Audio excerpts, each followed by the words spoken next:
And she thought about it for a while and thought, no, I'm worth more than that. So she stayed at home one weekend and an email came into her. An email from Braveheart. She'd been receiving them for many years but was always too busy being busy to actually sit down and look at it.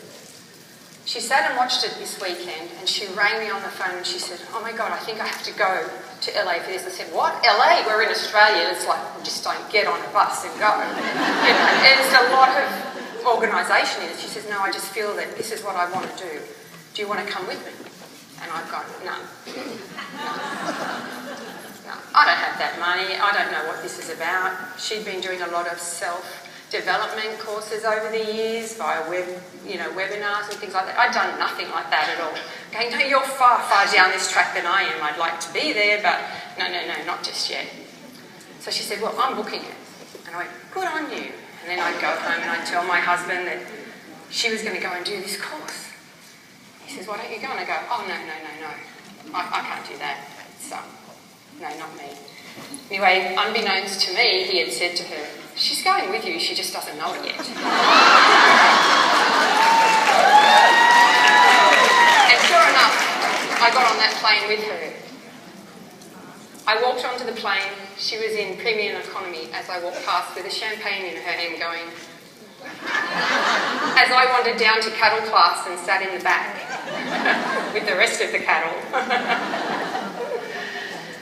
So that was my first introduction. We came to Rise, 4 days, amazing. We sat at tables just like you girls are. We had our Braveheart journals. We wrote. Every word that came out of Ellie's mouth, we wrote down. And we were just, oh my God, this is so amazing. Towards the end of the evening, and I think it's the discovery session tonight, we were up there and Ellie was going through how you could be a part of Braveheart. And I just knew after 4 days that how was I going to get through the day without hearing Ellie's voice?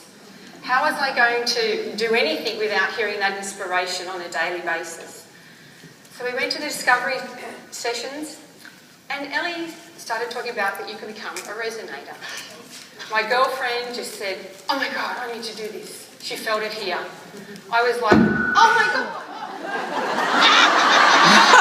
Literally. I was like, oh my God, that's so exciting, but oh, there's no way I could do that. There's no way I could do that. So I still wanted to be a part of it. I just didn't want to let it go. I felt like I'd come to a planet where I was I felt safe here. I was surrounded by people all wanting the same thing. And so I thought, I'm going to take one of the webinars. So I signed up for the Female Success Model. We got back on the plane, we headed back home to Australia.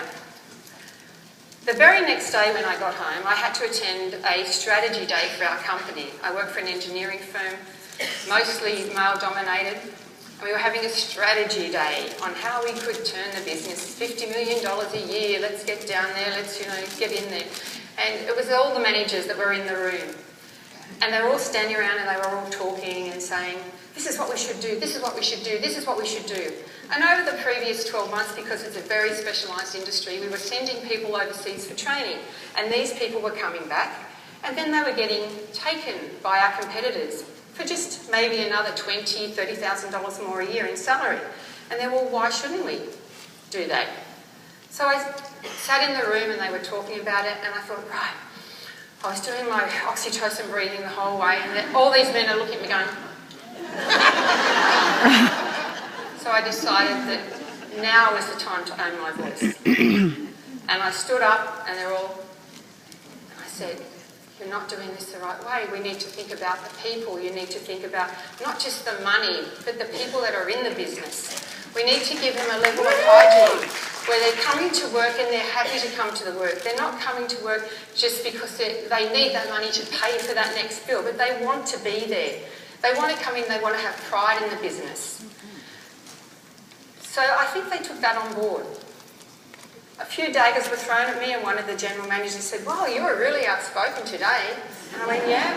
And I said, and if any of those daggers are coming, I'm not going to step aside. So be it. I'm just going to get them and go.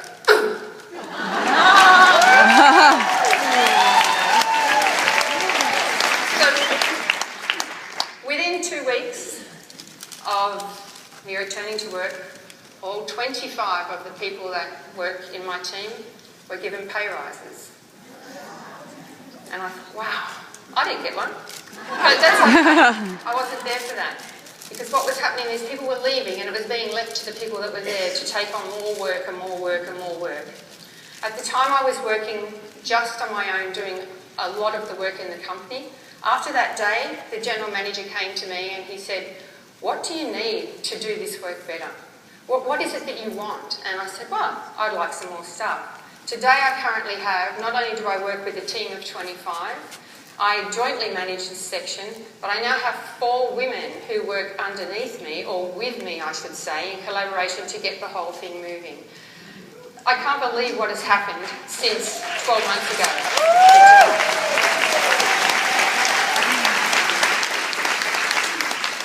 This was just after Rise. 4 days of Rise, and I thought, wow.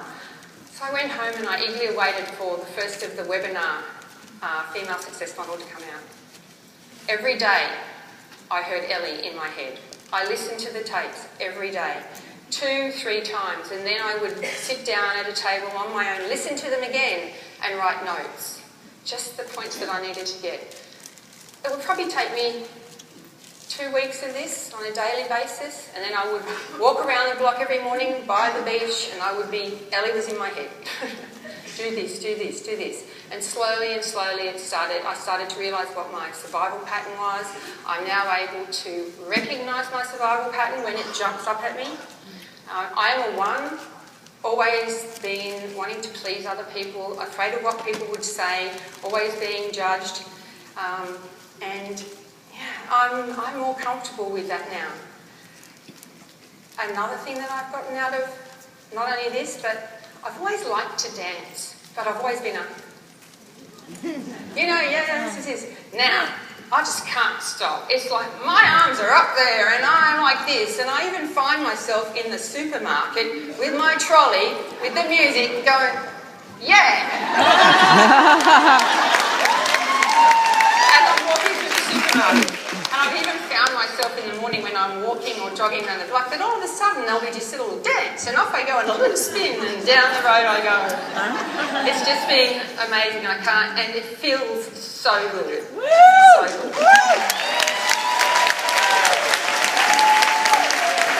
Well, I've just noticed the time and I'm just running out of time. So what I'd like to do now, and it is a great honour and a great privilege, to introduce you to not only another Braveheart sister, but a friend of mine for 38 years, who on a daily basis inspires me to be a blossoming expression of myself. And every day without fail, from her I get either email or text, I so love my new life, and I want what she's got. So I would like to introduce you to my fellow resonator, Karen Chasen.